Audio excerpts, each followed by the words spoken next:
stream. Come on, refresh. You're supposed to be counting, man. There you go. You better. Okay. So, Oh, what's the site for the new chat again? you can go podnutz.com/live and then click Linux for the rest of us.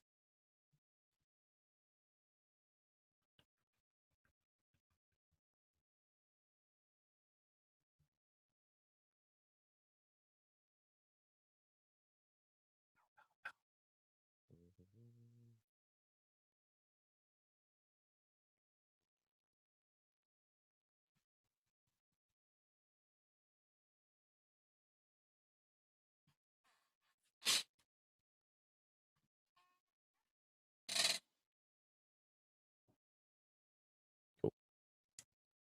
Okay. Yeah, 196. Let me do this.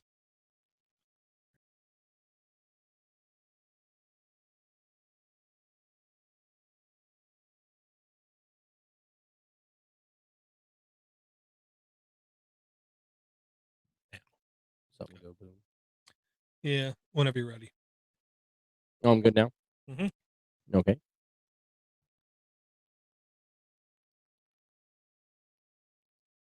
Hello, everyone, and welcome to Linux for the Rest of Us, episode 196. This is a show about all things Linux, whether it's hardware, software, whatever happens to tickle our Linux fancy.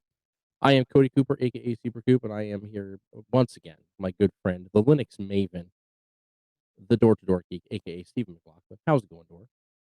Hey, Coop. I'll say Super Tuesday came and went, but Super Coop is here now. Here to stay. Here to stay. How you doing, man? Day one of a 6-day vacation, and I'm loving every second of it. I think I've had more sleep in the past 24 hours than I have in probably the last week, which is great. Gotcha. Finally caught up on some tech products. I want to throw a shout out to Steve Sears, a listener and a good friend of ours. He gave me on loan a 1+1, the original 1+1, because that Boon phone image is now available to be flashed on that. I'll be doing that this week, and hopefully have that for the next show, if not the one after, as a micro review to go over, because the last time I tried that on a device, it was the Nexus 4 that we gave away on the show. So to have it on a much higher powered device with a legit version for that's utilizing the hardware in the way it was meant to be utilized, I think it'll be really fun. Very cool. Very cool. How about yourself? Yeah. Just trying not to go crazy. Trying to stay sane. Moderate luck. You know what helps you to stay sane, Door? Clear liquor. I don't know. Keep my brain clear. Yes. Also, being able to vent and commiserate in the company of friends and loved ones, which is why I think I'm safe to announce that Door and I, along with some other Podnutzians, will once again this year be at Linux Fest Northwest in Bellingham, Washington, April 23rd and 24th, if memory serves. Sounds right. Yeah.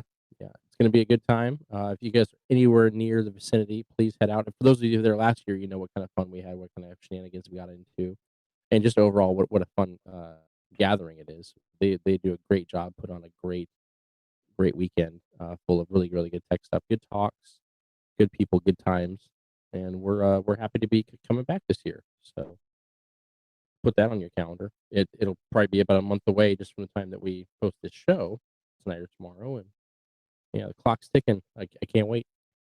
Yeah. Very good times. Very good people. I will say, the general area had some of the nicest people. Period. I think I've been to a conference yet. Everybody easygoing. The event itself was actually at a school, which I actually liked because it meant it was at least a little bit spread out. It isn't everybody clumped in just one area. So I definitely thought that was good.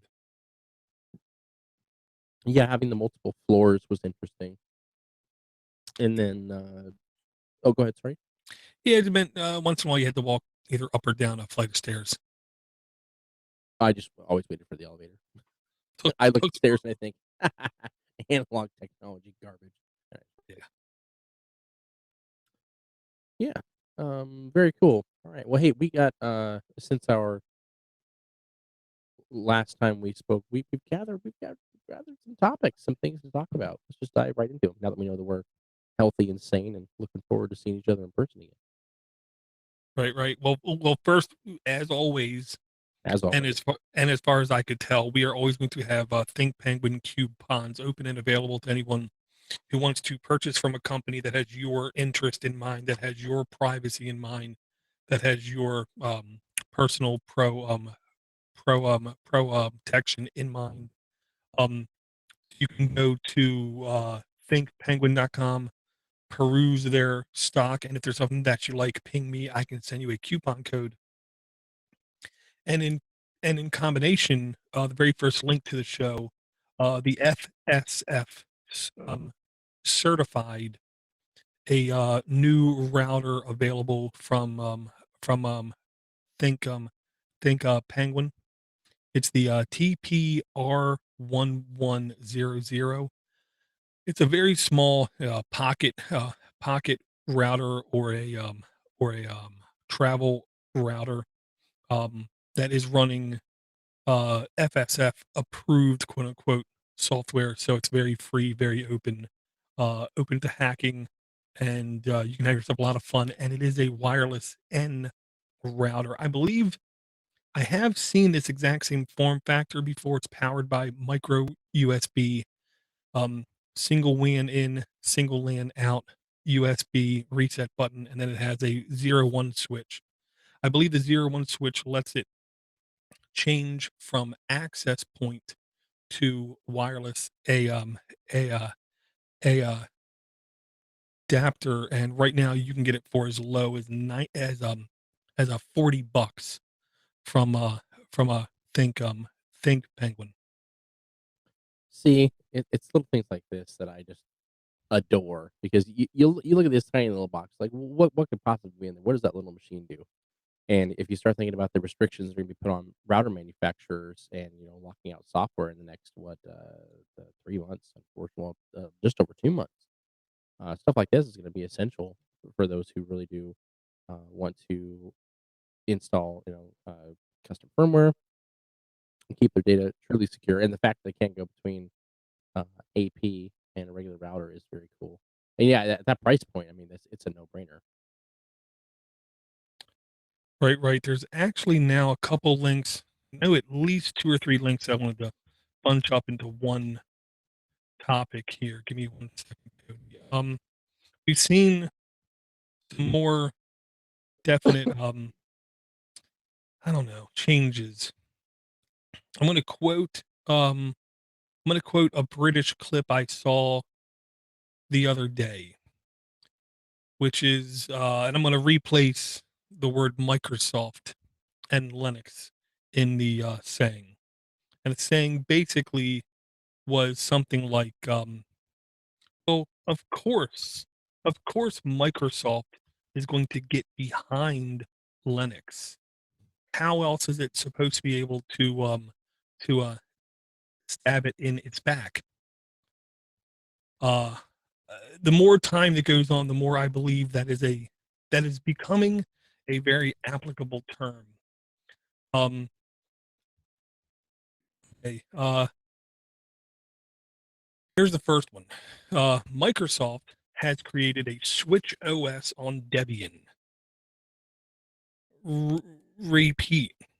Microsoft has created a customized Debian operating system that's meant to run on hardware switches. Oh, I heard you.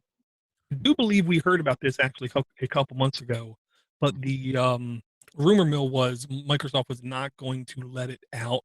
They were just going to run it on Azure, which means they did not have to release the code. Mm. But it looks like they actually might be releasing this code here in the near future. Um, when I first saw this, that they were actually thinking about releasing it, I literally thought to myself, I'm not sure I want to work in corporate IT anymore or in government IT anymore because the only thing I'm assured of is if you can have a Linux operating system that will be flaky, that will fall apart, that will require constant maintenance, if it will have in it time bombs to where there's no way it can possibly run for more than 30 days straight or 2 years straight kind of thing. It would be something that Microsoft puts out, and I will not want anything to do with that operating system. Um, Not to mention the fact that I basically just do not trust them, and I really do think it's nothing more than in preparation for them to stab Linux in the back. Yeah, it's interesting to see their open embrace and listen to them say, "Oh, but we love Linux." Of course you do, because it's not costing you anything to implement, really. I mean, Yeah. aside from, their on-site work, but yeah, it's I mean, obviously, it's that little buzzing off in the distance, but it could turn into a roar right in front of our face. But there's really nothing that we can do except for not use it and not support it if in fact it's as potentially malicious as everybody thinks it might be. And yeah, as far as their true motives, we'll just have to wait and see. Yeah, because that's the whole thing, we really don't know. The second one, lit this one blew my lid. I had to read it. I actually read it a couple times. I was so confused. This one was from the, Hacker News, and it said, "The latest Windows 10 may have a Linux subsystem hidden inside of it," Excuse which me. just completely blew me away. It makes sense that and this is true, Linux, the number one contributor to the Linux kernel for 2 years was Yeah. Microsoft. Yep. That's That's just a correct. given. Hmm. So it would make sense if Microsoft would want their desktop operating system to talk to those, servers that they helped modify in the most extremely efficient way. It would be to embed a Linux kernel somewhere deep inside the standard Microsoft OS. I have no idea if this is true or not. I just know it really confuses me to no end. Um, it looks like it's mainly right now on Windows Mobile 10, but with convergence or whatever they're calling it, I believe if it is in the mobile, it will eventually be in the desktop operating system. I wouldn't doubt that if they could call it a synergy. I don't know. Yeah. Um. Yeah. I mean, you and I could go on and on about this forever. We should create a little segment for the show that's almost like an infiltration watch or something, and give these folks the latest Microsoft implementation and utilization of Linux just to see, just to keep everybody on their toes. Because what was that thing? I can't remember the phrase because it's been so long since I've seen the movie, but in Terminator 2, when they're talking about the machines, like one day they were doing this, the other day they were doing that, and then Judgment Day came. Could be close. Who knows? Right. All I'm saying is burn your ISOs onto some sort of media because you might not be online anymore. Get plenty of canned tuna and bags of rice, and we should be okay. I like canned tuna. Canned tuna is great. It's a great source of protein. It's cheap. You ever had this is either gonna spark interest in some people or it's gonna disgust some people, but um, as a quick thing, when I used to work at a grocery store, I would get just a pretty big box of steamed rice at the deli, at the Chinese deli, just plain steamed rice. I would get a couple cans of tuna, and I'd get another empty container, and I would squirt Frank's Red Hot sauce in there and just shake it up, and it made it spicy, and it was a good snack for a few bucks. No Linux involved though with that. Actually, you know what? Linux could have been running the rice steamer. I can't say that. You really can't. Nope. Right. And here's the third one. This one, when I first heard it, made no sense. And then, to be honest, after reading this article on the VAR guy, it actually did make sense. Microsoft also announced about 2 weeks before we recorded this that they are going to be releasing the next version of SQL Server for Linux installation, which I just totally could not comprehend at all, considering out of all the database servers I've used, and I've been doing database work now roughly for 20 years, um, and everything Postgres, Oracle, SQL Server, my SQL, even some SQLite, even a little bit of document-driven databases, but not as much as I want. Microsoft SQL Server is the most inefficient database by far. It basically performs illegal acts against the RAM of any computer that it's installed on. I mean, horrendously. It really does. It needs to be on its own dedicated box so it can get all the RAM off of that computer and not interfere with any other processors, or else it will. It will absolutely interfere with everything else. So again, if they're going to put this out, this is something I never want to have any actual involvement with, because there's no way it's going to run good. SQL Server does not run good. It runs horrible. And they're trying to bill it as the next Internet of Things cloud-based big data solution. They're even implementing something called R support. R is the next generation programming language for big data sets. That's what its goal is to be. So they're actively implementing that in the next version of SQL Server. Now, this article is saying the main reason Microsoft is doing it is because they hate Oracle. Huh. Okay, now it makes a lot of sense. All they're trying to do is take away market share from Oracle and take away credit and credibility from Oracle. Now, I'll say as a database guy, I despise Oracle because it is a lot of upfront work to manage the actual database itself.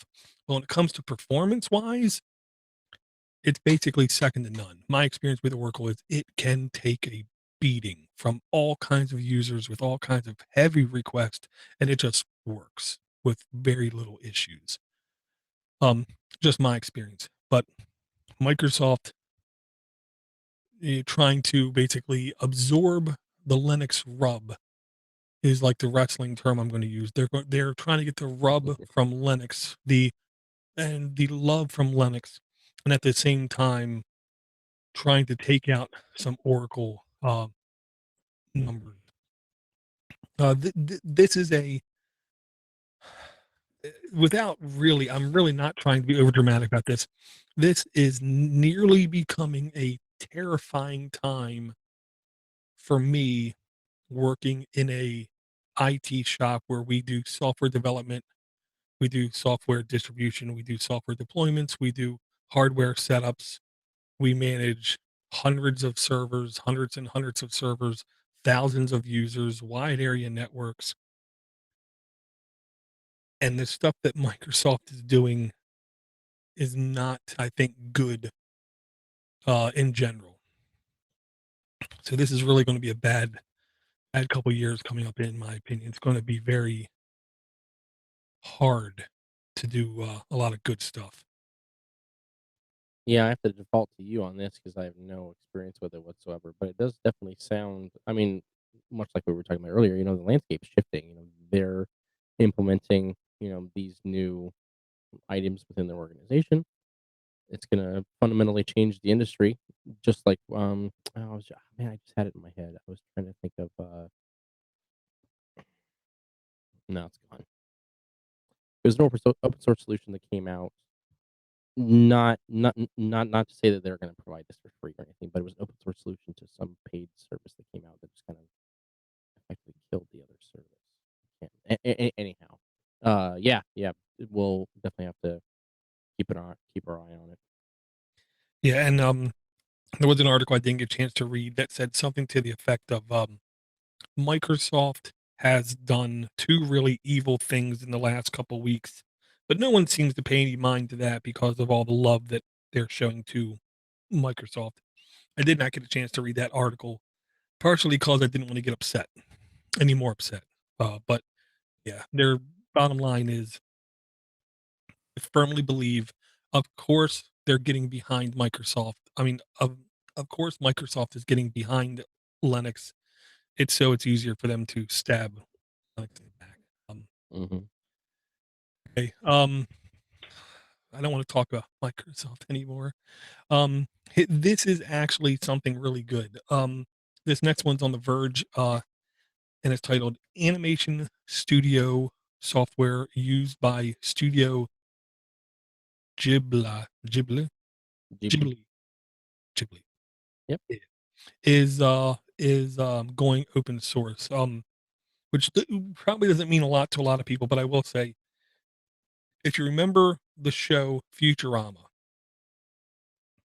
from what I was reading, the software they use to create that cartoon is this software.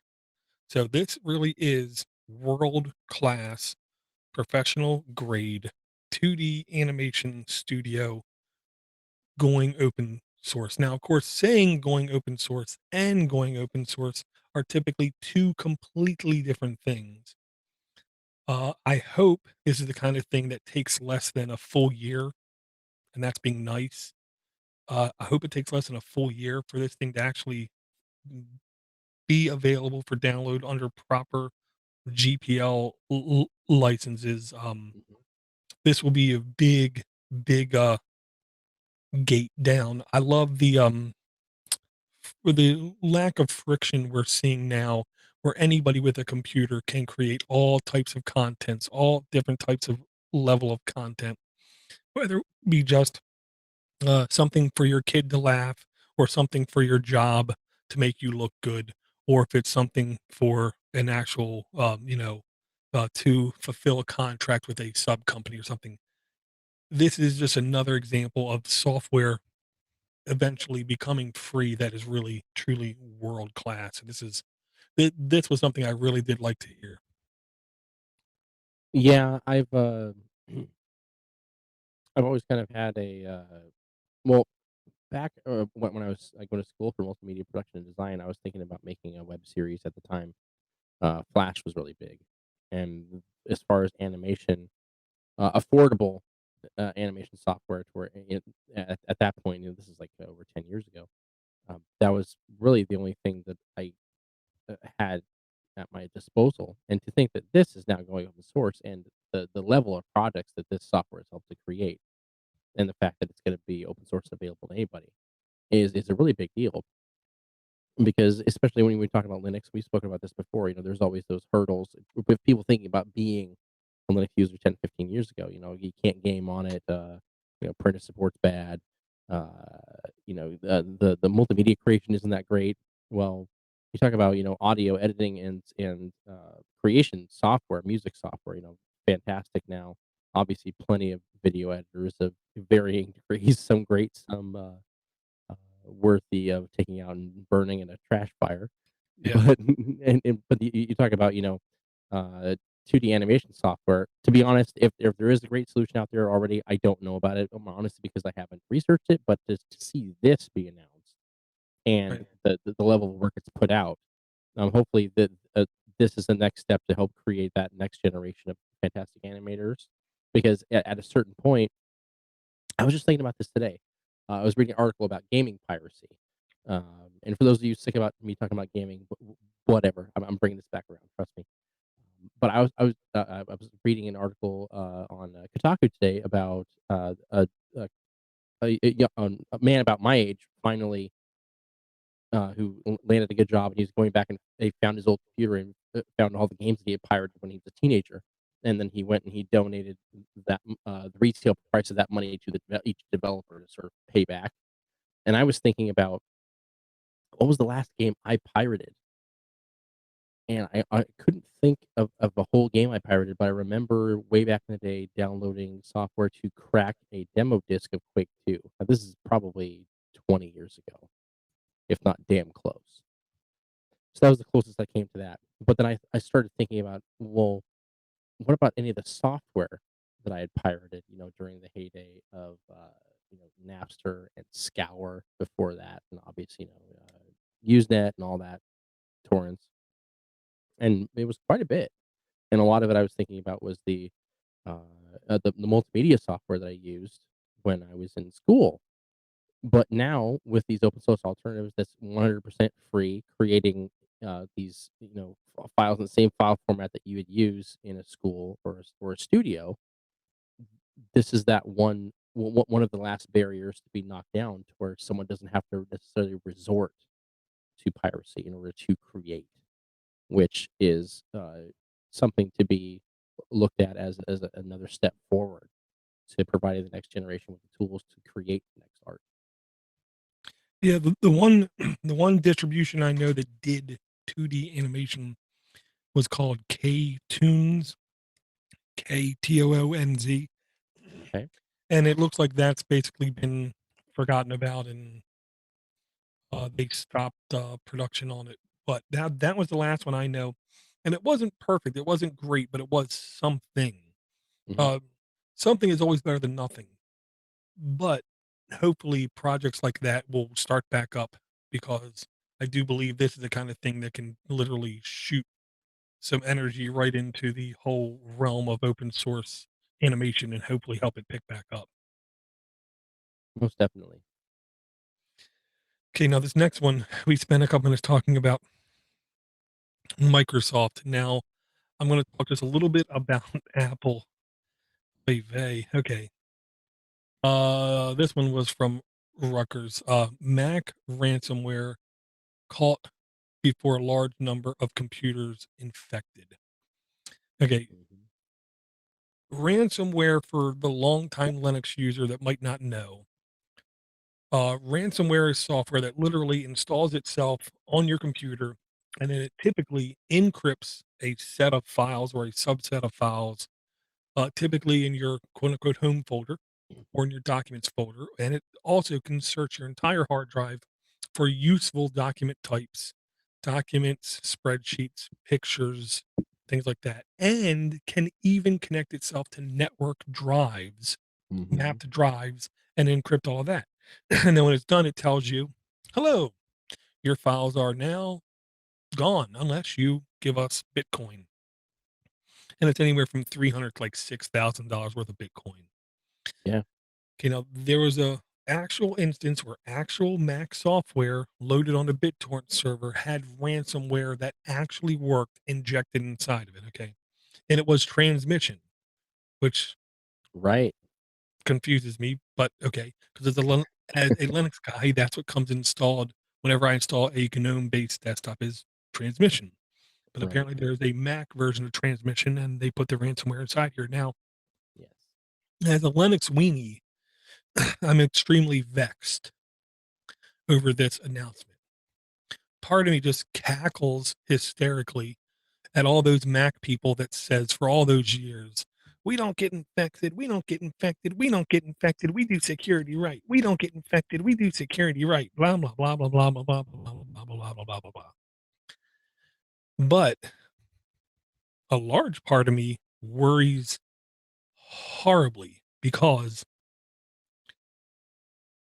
th- having it a real threat, which is now only a matter of time on Mac, once it becomes a real threat on Mac, that means it is one giant step closer to being real on Linux desktops as well. Now, with the convergence, man, I hate using words like that. With the convergence of all the technologies that we're seeing basically go into the browser, whether it's Word document editing, spreadsheet editing, picture editing, picture sharing, game playing. Now, even complete podcasting studios are also right in the browser. With everything going inside the browser, to me, that means now there's just a single vector that bad guys have to infiltrate and own. Because, with the truth be told, if I install me, let's say an undereducated user, if I install my browser, and if it can get into my browser, even if all it does is continuously mess up my browser, that's going to be the lion's share of my time on my computer, even if it's just a DNS thing, changing advertisements or something to that effect, or if it's just, let's say sending my banking information to somebody else. That's dangerous enough. And if we get it, and we're going to get it on Mac here apparently very soon. And once we do, the clock is literally ticking. How much longer until we start to see active, downloadable, transmutable infections on a Linux desktop? Now, they're not going to be as successful as other operating systems because I might be running GNOME, Cody might be running KDE, Martin might be running XFCE.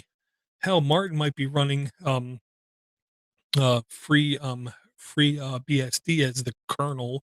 You might be running a older kernel. I might be running a newer Linux kernel. So to write one piece of malware that's going to affect all Unix style systems is ridiculously unlikely.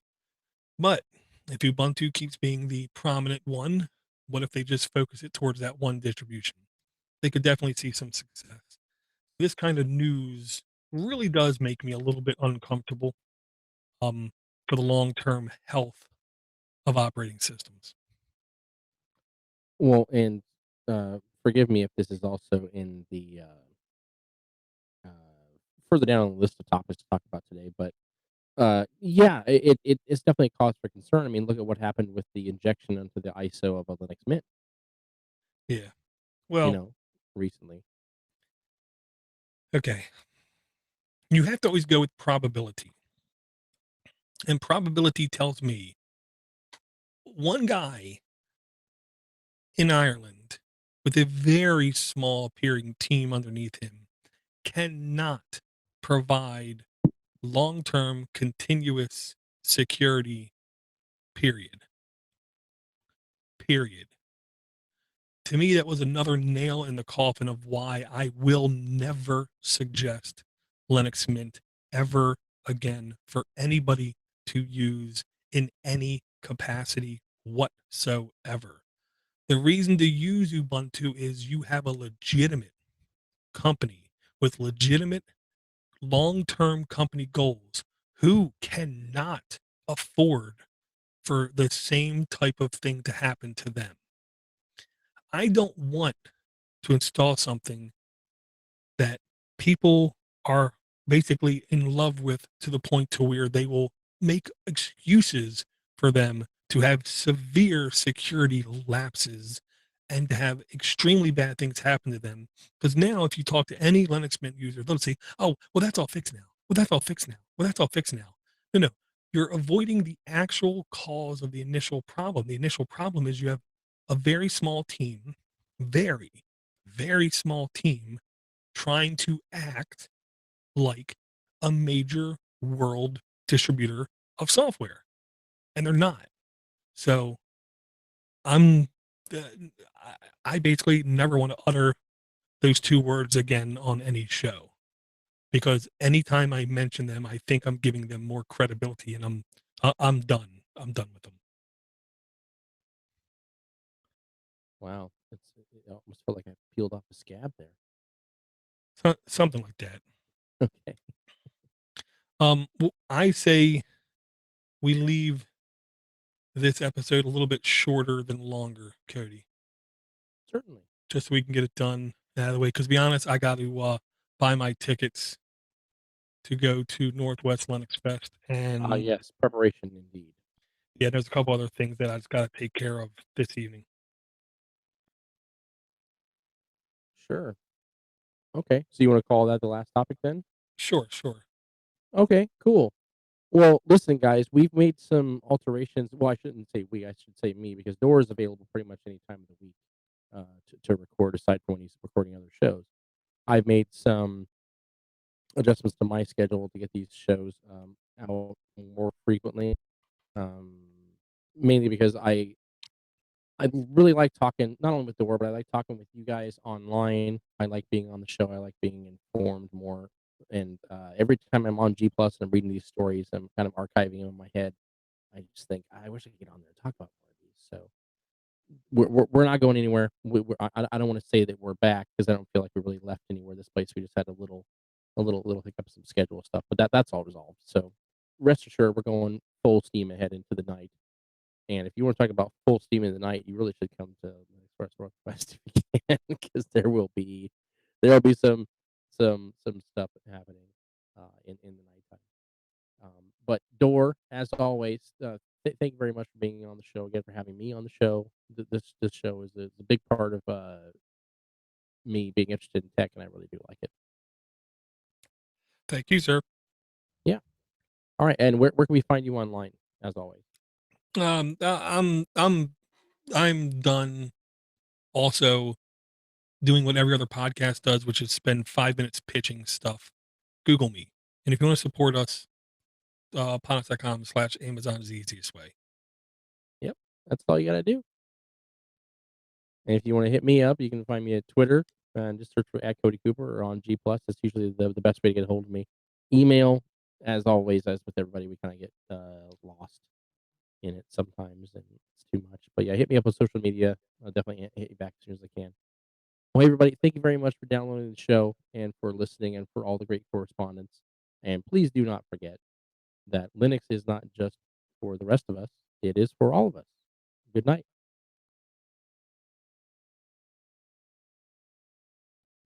Yeah, I'm just like when I listen to other podcasts and they go for literally sometimes 15 minutes. Oh, you can find me at here. You can find me at here. You can find me here. You can find me. Shut up. If I wanted to know that, I would just, there's this thing called the internet that I can just do research on my own and find out who you are and where you are.